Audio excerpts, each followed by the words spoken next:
Contoh, seumpama sebelum kita berjumpa dengan diri sejati atau ruh kita mendengarkan ucapan, kata-kata, caci makian kepada kita. Mungkin kita akan emosi, mungkin kita akan marah dan sebagainya.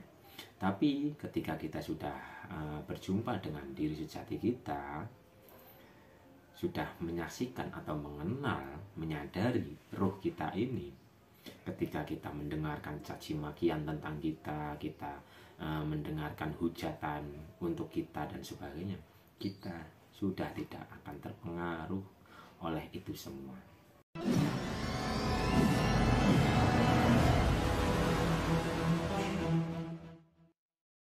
Assalamualaikum warahmatullahi wabarakatuh.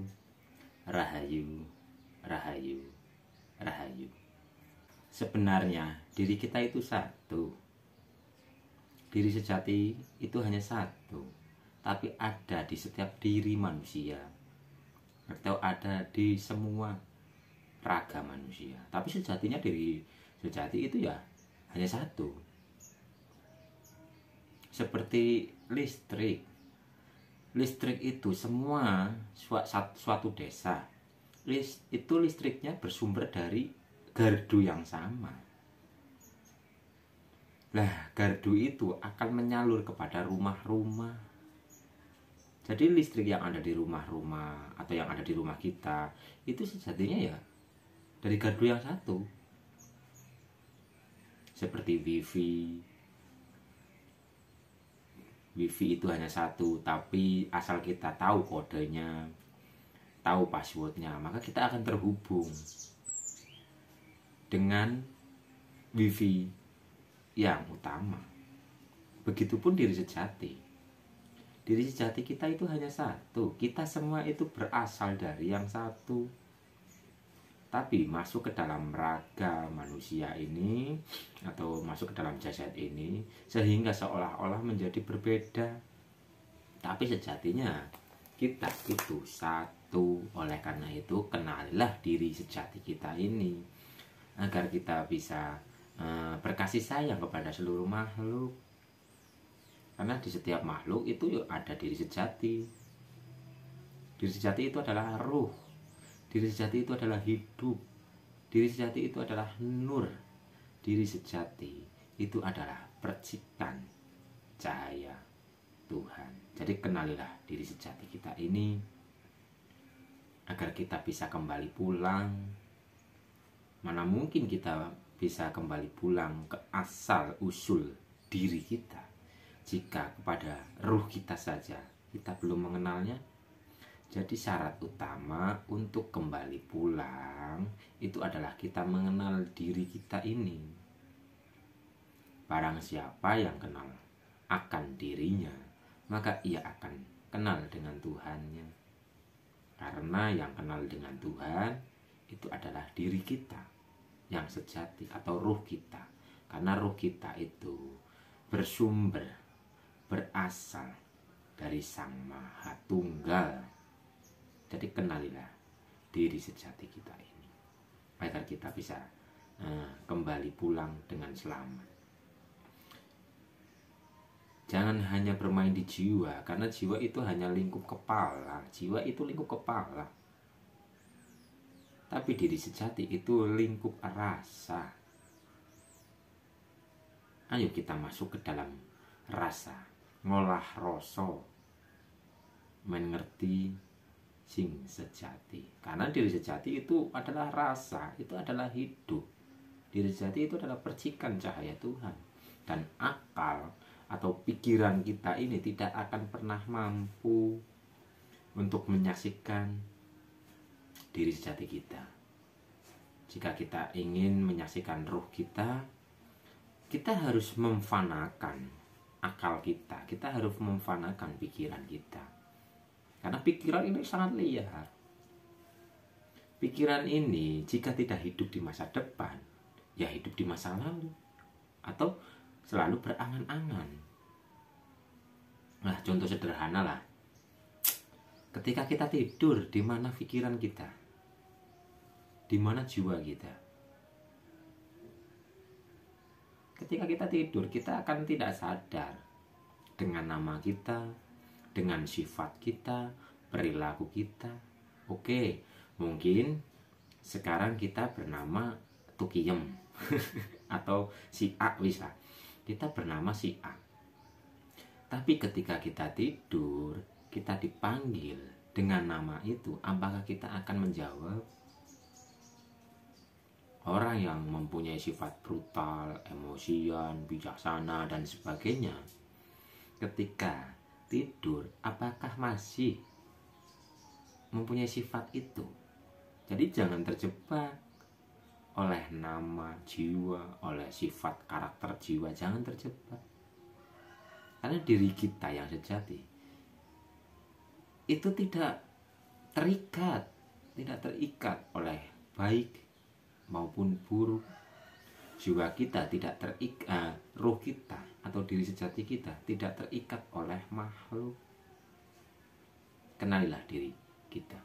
Asal kita sudah mengenal diri kita, roh kita, atau percikan cahaya Tuhan itu, maka hidup kita pasti akan merasakan ketenangan, kedamaian, dan kebahagiaan yang hakiki, yang tanpa syarat. Kenalilah diri kita ini, diri yang sejati loh yo, karena diri itu bertingkat-tingkat. Ada diri raga, ada diri jiwa yang begitu banyak, dan ada diri ruh. Kenalilah diri ruh, karena yang tahu jalan pulang, yang mengenal Tuhan kita, pernah bersaksi, itu adalah ruh kita atau diri sejati kita. Caranya sebenarnya sangat mudah.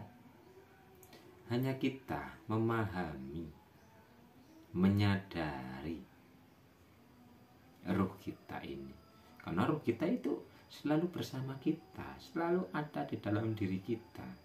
Tapi memang untuk mencari atau mengisi pemahaman-pemahaman seperti ini, banyak saudara-saudara kita yang sampai keliling dunia, sampai melakukan suluk begini dan begitu, hanya untuk mengenal dirinya atau mengenal ruhnya. Jadi metodenya itu sesuai dengan guru atau pembimbingnya masing-masing. Ada untuk mengenal diri sejati itu harus berpuasa, harus melakukan begini dan begitu, suluk berjalan sampai berapa tahun mungkin dan sebagainya. Itu hanya untuk mengenal diri yang sejati. Jadi diri sejati itu wajib untuk dikenal, karena hanya dengan mengenal diri sejati atau ruh kita, maka kita akan mengenal dengan Tuhan kita.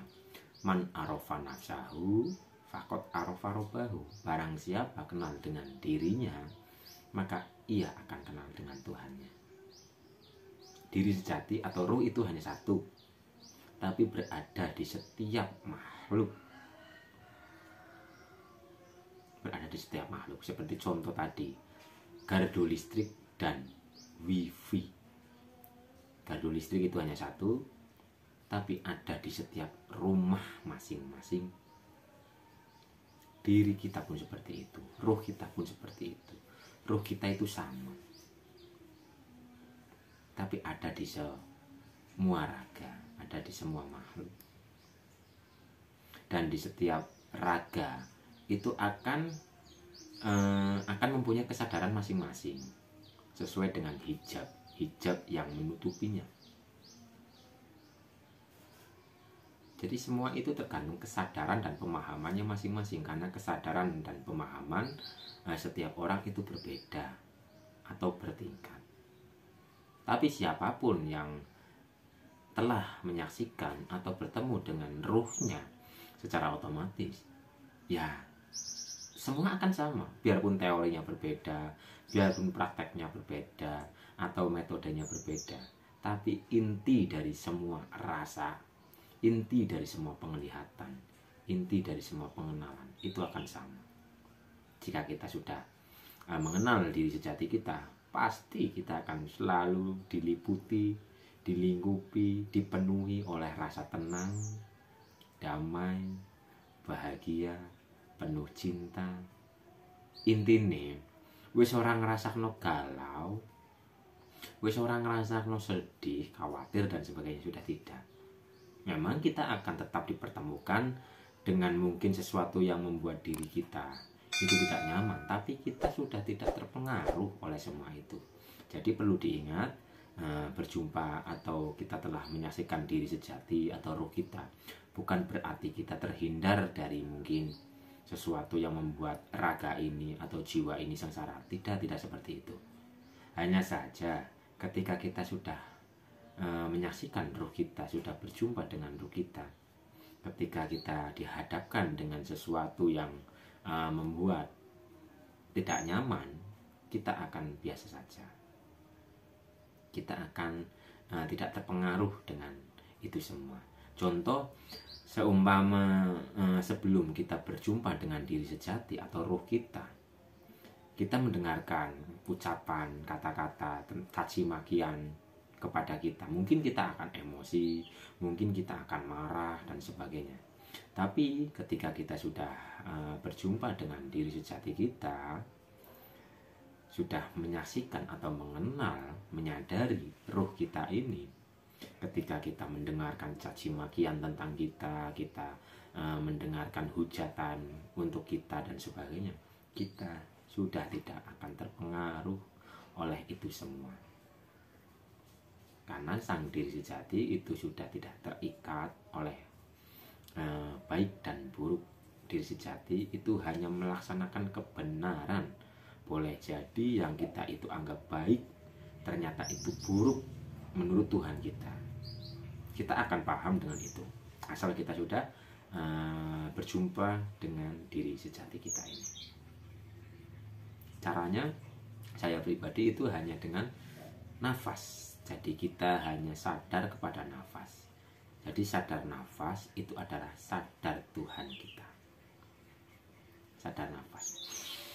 Ikuti saja keluar masuk nafas tanpa mencari rasa nafas, tanpa terjebak oleh sensasi-sensasi. Karena dalam sadar nafas di situ banyak jebakan. Mungkin nanti kita akan melihat cahaya yang begini dan begitu, akan merasakan ini dan itu. Biarkan saja, jangan dihiraukan seperti itu. Itu hanya pemandangan kerohanian. Tapi intinya adalah kita fokus kepada nafas kita. Kita fokus kepada keluar masuk nafas kita. Hanya menyadari nafas. Ketika pikiran ini liar, entah ke masa depan atau ke masa lalu, tarik lagi pikiran itu kepada keluar masuk nafas. Rasakan saja keluar masuk nafas kita, dan kita fokuskan kepada keluar masuk nafas kita, kesadaran kita, dan kita tujukan kepada yang ada di tengah-tengah dada. Karena diri sejati itu dunungnya ada di tengah-tengah dada. Nur Muhammad itu ada di tengah-tengah dada kita. Jadi diri sejati itu adalah Nur Muhammad. Ruh sejati kita itu adalah Nur Muhammad. Jadi nur yang terpuji, karena Muhammad itu artinya adalah yang terpuji. Jadi nur yang terpuji yang ada di setiap manusia. Tapi nur itu tertutupi oleh ego dan nafsu sehingga banyak yang tidak menyadarinya. Oleh karena itu mari kita belajar bersama untuk mengenal diri sejati kita agar kita benar-benar kenal dengan Tuhan kita. Karena yang mengenal Tuhan kita itu adalah diri sejati kita atau ruh kita atau Nur Muhammad atau Ruhul Kudus atau Atman dan sebagainya. Karena di setiap penyebutan itu berbeda-beda sesuai dengan yang membimbingnya. Tapi intinya biarpun namanya berbeda, sebutannya berbeda, inti dari semua itu ya hanya itu saja yang dibahas. Dan jangan sampai menyalahkan yang lain. Karena setiap pembimbing, setiap penuntun itu mempunyai sebutan sendiri-sendiri, mempunyai metode sendiri-sendiri. Jadi kita harus saling menghormati satu sama lain. Oke, jadi diri sejati itu adalah satu, tapi ada di setiap semua makhluk. Mungkin itu dulu yang bisa saya jelaskan sedikit. Semoga orang tambah bingung ya. nek bingung takon. Nek bingung takon. Nah, tulis saja dalam komentar-komentar. Jika ada pertanyaan-pertanyaan, jika ada waktu, nanti dibikinin video, dijelaskan dalam video. Oke, mungkin itu dulu. Assalamualaikum warahmatullahi wabarakatuh. Rahayu, rahayu, rahayu.